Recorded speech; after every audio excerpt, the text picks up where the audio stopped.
Hello बच्चों, आइए प्रश्न समझते हैं। हमारा प्रश्न है, यूकैरियोटिक कोशिकाओं में उपस्थित हिस्टोन प्रोटीन होती है।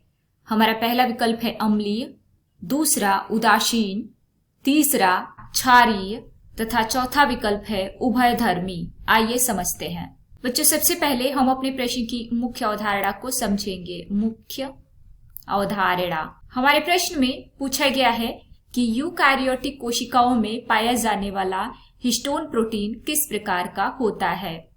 आइए लिखें, हिस्टोन प्रोटीन किस प्रकार का प्रोटीन होता है, समझेंगे। बच्चों, आइए सबसे पहले यूकैरियोटिक कोशिका के बारे में जानेंगे।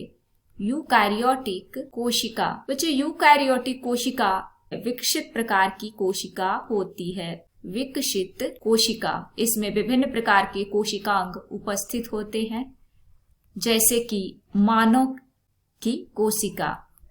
जैसे मानव की कोशिका यूकैरियोटिक कोशिका है। बच्चों, यूकैरियोटिक कोशिका में केंद्रक के डीएनए के साथ प्रोटीन जुड़ा होता है।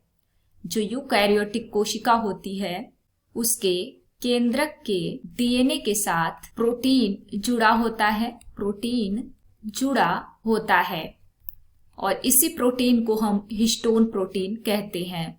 इस प्रोटीन को हम हिस्टोन प्रोटीन कहते हैं। डीएनए और हिस्टोन प्रोटीन दोनों को मिलाकर न्यूक्लियोसोम बनता है। न्यूक्लियोसोम। और जो हिस्टोन प्रोटीन होता है यह अमीनो अम्ल का बना होता है।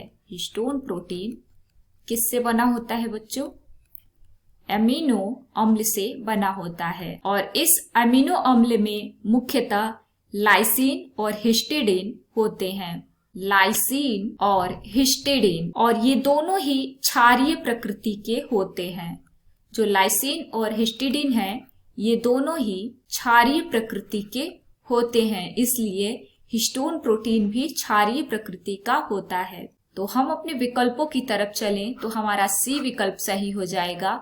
यूकैरियोटिक कोशिकाओं में उपस्थित हिस्टोन प्रोटीन क्षारीय यानी कि बेसिक होती है। उम्मीद है आपको प्रश्न समझ में आ गया होगा। धन्यवाद।